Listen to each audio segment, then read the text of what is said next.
Selamat pagi Ibu, saya Noni Elsanggula. Di sini saya akan melakukan ujian tentang yang pertama sentralisasi obat, yang kedua perawat pelaksana, dan yang ketiga dokumentasi keperawatan. Di mana yang pertama adalah saya melakukan ujian sentralisasi obat tentang mengelola obat, yaitu penyimpanan obat.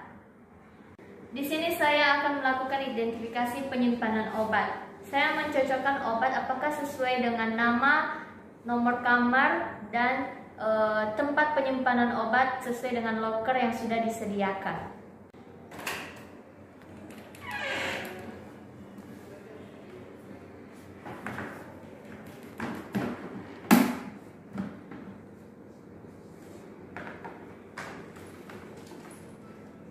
Di sini saya sudah mengambil obat dari farmasi dan kemudian saya cocokkan kembali apakah sudah sesuai dengan resep yang diberikan oleh dokter.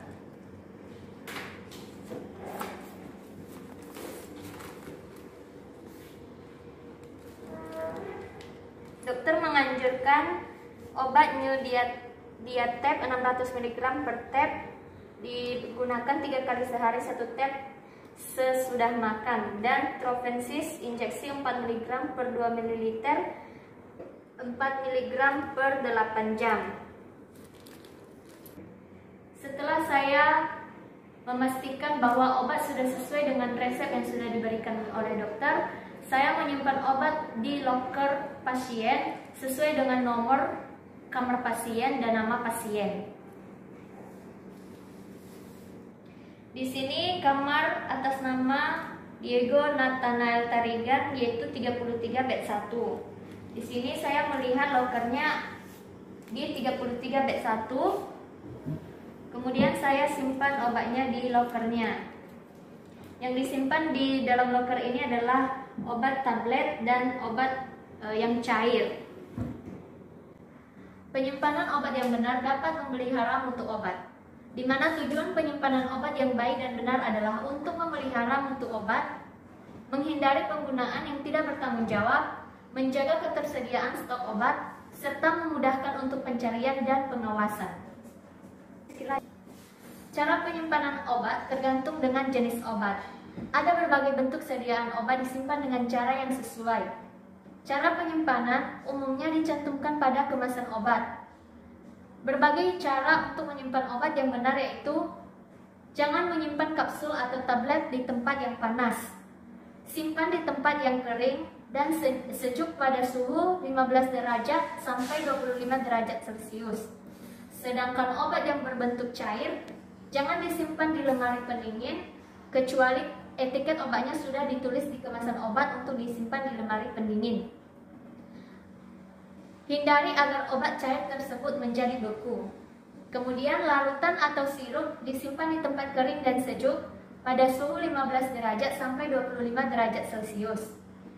Dan sediaan suppositoria harus disimpan di lemari pendingin supaya tidak meleleh, yaitu 2 derajat sampai 8 derajat Celcius. Sediaan aerosol atau spray atau semprot harus dijauhkan dari panas atau suhu tinggi karena dapat meledak. Simpan di tempat kering dan sejuk pada suhu 15 derajat sampai 25 derajat Celcius. Untuk tetes mata, tetes hidung, dan tetes telinga disimpan di tempat yang kering dan sejuk pada suhu 15 derajat sampai 25 derajat Celcius. Untuk obat salep mata, salep hidung, dan salep telinga disimpan di tempat kering dan sejuk pada suhu 15 derajat Celcius sampai 25 derajat Celcius. Kemudian insulin disimpan di lemari pendingin dengan suhu 2 derajat sampai 8 derajat Celcius. Demikian tentang penyimpanan obat.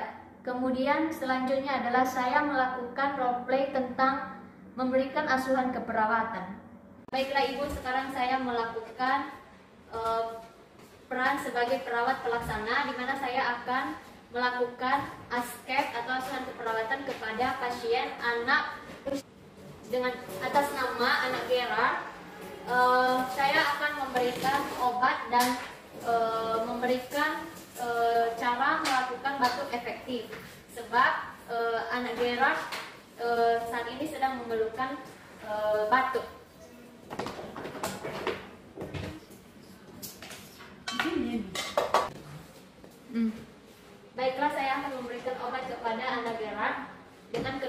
ini adalah batuk, di mana saya memberikan obat batuk.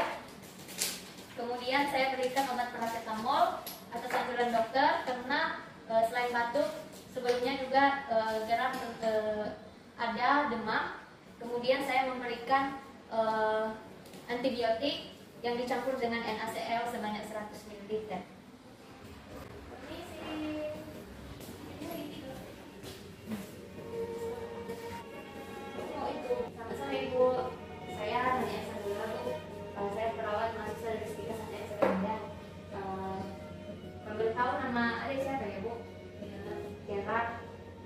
Keluhan utamanya saat ini apa?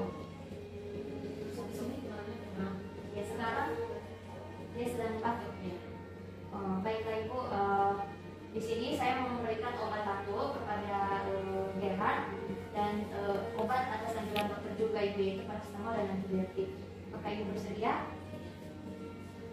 Obat untuk batuknya ya Ibu.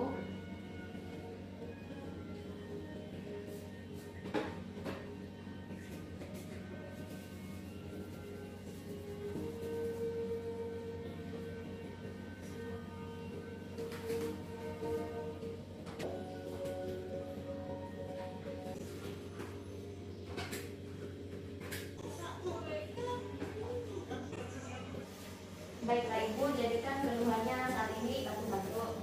Jadi nanti pada saat dia batuk-batuk, saya mau mengajarkan, berhubung adiknya sedang tidur, saya menjelaskan saja ya Ibu ya. Jadi nanti kalau adiknya mau batuk-batuk, berikan dia tepuk dada atau tepuk punggung, agar dia itu bisa mengeluarkan batuknya dengan tidak merasa sesak.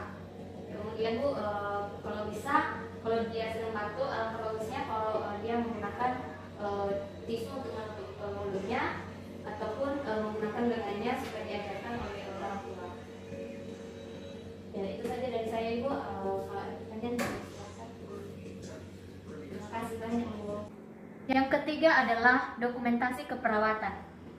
Dalam dokumentasi keperawatan ini yang perlu diperhatikan adalah mendokumentasikan pengkajian keperawatan, yang kedua mendokumentasikan diagnosa keperawatan, yang ketiga mendokumentasikan perencanaan keperawatan, yang keempat mendokumentasikan pelaksanaan keperawatan, yang kelima mendokumentasikan evaluasi keperawatan.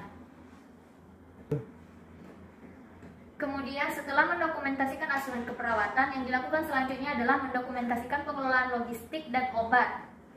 Kemudian mendokumentasikan health education melalui kegiatan perencanaan pulang. Kemudian mendokumentasikan timbang terima, kemudian mendokumentasikan kegiatan supervisi, dan yang terakhir adalah mendokumentasikan kegiatan penyelesaian kasus melalui ronde keperawatan.